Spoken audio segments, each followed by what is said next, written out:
Hello, मैं VK Ghosh अपने YouTube channel Ghosh mathematics में फिर से एक बार आपका स्वागत करता हूं। आज मैं आप लोगों को रेशियो प्रोपोर्शन का ही एक और क्वेश्चन बताने जा रहा हूं, जो बहुत इजीली किस प्रकार से बन जाएगा वो सिखाऊंगा। ठीक है, तो देखें हम लोग।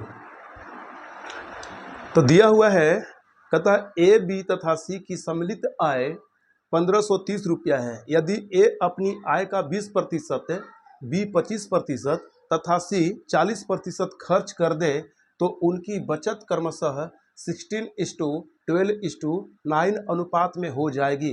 प्रत्येक की आय क्या है बताना है। तो इस प्रश्न में तीनों व्यक्तियों का सम्मिलित आय दिया हुआ है, कुल आय दिया हुआ है तीनों का, प्रतिशत दिया हुआ है उनके खर्चों का, बचत का अनुपात दिया हुआ है। तो और निकालना है प्रत्येक की आय क्या होगा, निकालना है। तो इस प्रश्न को बनाने के लिए जब भी ऐसा प्रश्न आ जाए तो हमेशा ध्यान रखते हैं, फोकस करते हैं कि शुद्ध मान क्या दिया हुआ है। तो शुद्ध मान दिया हुआ है आय का, और अनुपात दिया हुआ है बचत का। तो दिया हुआ जो बचत का अनुपात है, इस अनुपात को आयों के अनुपात में बदलने के लिए क्या करेंगे, तो बहुत सिंपल तरीका होता है, बहुत सरल तरीका होता है कि यदि आप अनुपातिक बचत में, यदि अनुपातिक बचत में आप प्रतिशत बचत से भाग दें, प्रतिशत बचत से भाग देंगे तो ऐसा करने के बाद आपका आ जाता आय का अनुपात मिल जाएगा, यानी कि आय मिल जाएगा। ठीक है, आय मिल जाएगा, आय प्राप्त होता है। बस इसका ध्यान रखेंगे। ठीक है, इसी प्रकार अगर कभी आवश्यकता पड़ा तो अनुपातिक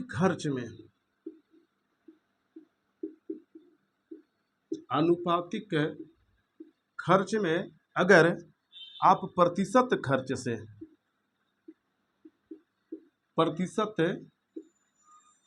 खर्च से भाग देंगे तब पर भी आपका आ जाएगा, आय ही मिल जाएगा।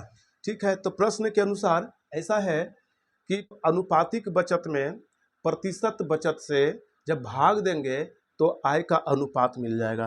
तो हम लोग डायरेक्ट निकाल लेते हैं आय का अनुपात, क्योंकि शुद्ध रूप से तीनों का कुल आय ही दिया हुआ है। तो ए का बात करते हैं, बी का बात करते हैं और सी का बात करते हैं। तो ए का में 16, बी का है 12, सी का है 9।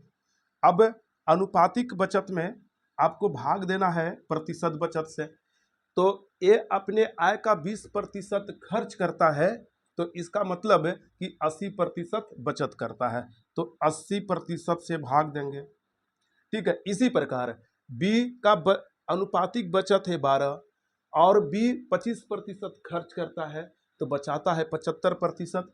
तो अनुपातिक बचत में प्रतिशत बचत से भाग देंगे।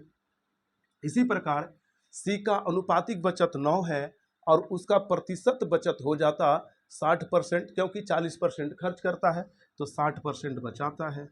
ठीक है, इस प्रकार ऐसा करने से हमें आय का अनुपात मिल जाएगा। तो प्रतिशत तो तीनों में आता है, तो ये कट जाता। ठीक है, इसी प्रकार अब इसे काट कर अगर छोटा कर लेंगे तो 16×5 = 80 होता, और फिर 5 से तीनों कटता है तो ये 15×5 = 75 होता, और ये 12×5 = 60 होता। और ये भी कट कर छोटा हो रहा है, तो 3×4 = 12 और 3×5 = 15। इसी प्रकार 3×3 = 9 और 3×4 = 12। अब अगर इन अनुपातों को होल नंबर में बदल लिया जाए, होल नंबर में अगर बदल लिया जाए तो यहाँ पर था केवल 1 हो गया, ये है 4/5, ये है 3/4। हरों का एलसीएम होता 20, तो 20 से गुना करेंगे 1 में, तो यहाँ पर आता 20, यहाँ पर हो जाता 20 में 5 से भाग देंगे 4 होगा, 4×4 = 16 होता। इसी प्रकार 20 में 4 से भाग देंगे तो 5 होगा, 5×3 = 15 हो जाएगा। तो इस तीनों के आयों का अनुपात मिल गया, और इस प्रकार हम लोग देखते हैं तीनों का कुल आय है, वास्तविक आय है 1530 रुपया। अब 1530 रुपया तीनों का वास्तविक आय है। वास्तविक मान में अनुपातिक मान से भाग देते हैं तो 1 यूनिट का मान मिलता है। ठीक है, 20 और 16 36, 36 और 15 51 हो जाता, 51 से भाग देंगे तो ये हो जाता आपका 30 टाइम्स लगता, 30 टाइम्स यानी कि 30 रुपया। तो 1 यूनिट का मान हो गया 30 रुपया। हमें निकालना है तीनों का आय, तो ए का आय हो जाता 20 यूनिट, तो 20 यूनिट का मान यानी कि ए बराबर होता 20 यूनिट का मान। तो 20 यूनिट का मान है 600, 1 यूनिट का मान 300, तो 20 यूनिट का मान हो जाता 600 रुपया।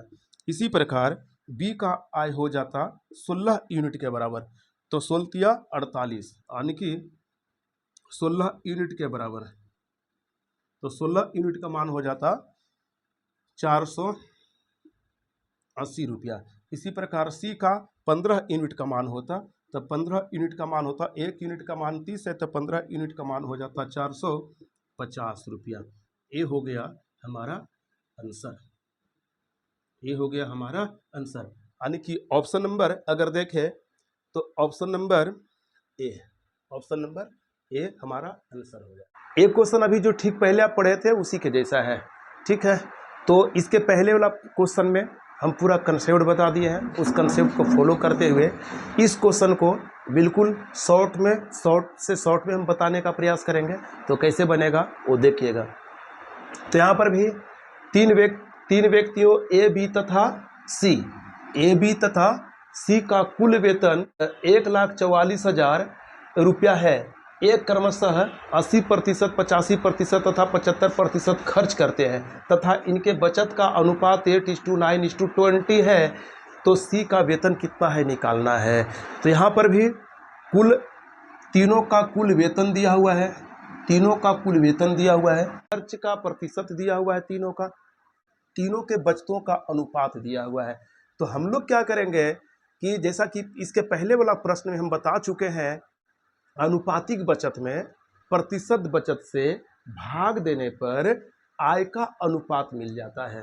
ठीक है, तो हम लोग क्या करते हैं, तो दिया हुआ तीनों का शुद्ध आय वास्तव में दिया हुआ है कितना, तीनों का वास्तविक आय दिया हुआ है 1,44,000 रुपया। ठीक है, अब 1 यूनिट का अगर मान निकालना होगा अनुपातिक बचत, तो ए का अनुपातिक बचत है 8, अब प्रतिशत बचत होता 80% खर्च करता है तो बचाता है कितना 20%, तो 20% से इसमें भाग देते हैं। ठीक है, ये अनुपात का हम अगर फिलहाल बात करते हैं तो इसी प्रकार बी का अनुपातिक बचत है 8, प्रतिशत बचत हो जाता 15%, क्योंकि 85% खर्च करता है तो बचाता है 15%। ठीक है, तो 15% से भाग दे दिए। इसी प्रकार सी का अनुपातिक बचत है 20, प्रतिशत बचत हो जाता 75% खर्च किया तो 25% हो जाता, 25% हो जाता। ध्यान रखिएगा, ऐसा करने से जो अनुपात हमें दिख रहा है ये अनुपात आयों का हो जाएगा, तीनों के आयों का, यानी कि तीनों के वास्तविक आय में तीनों के अनुपातिक कुल आय से भाग देंगे तो 1 यूनिट का मान मिल जाता।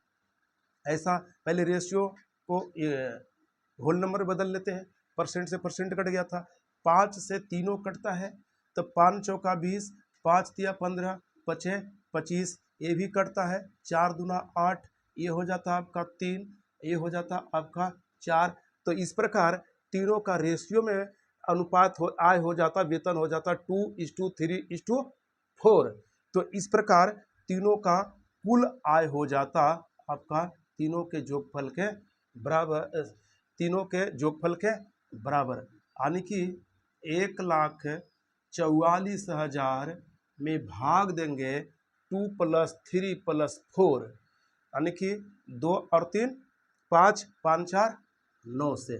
तो ऐसा करने से हमें 1 यूनिट का मान मिल जाएगा जो होता है 16वां 44 से, 16 बार कटता। ठीक है, 16 बार कट जाता, यानी कि 16,000 रुपया हो जाता।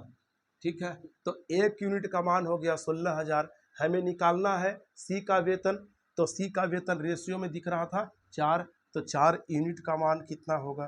तो 4 यूनिट का मान हो गया 16 चौक 64, यानी कि 4 गुने 16,000 रुपया, अर्थात हो गया 64,000 रुपया।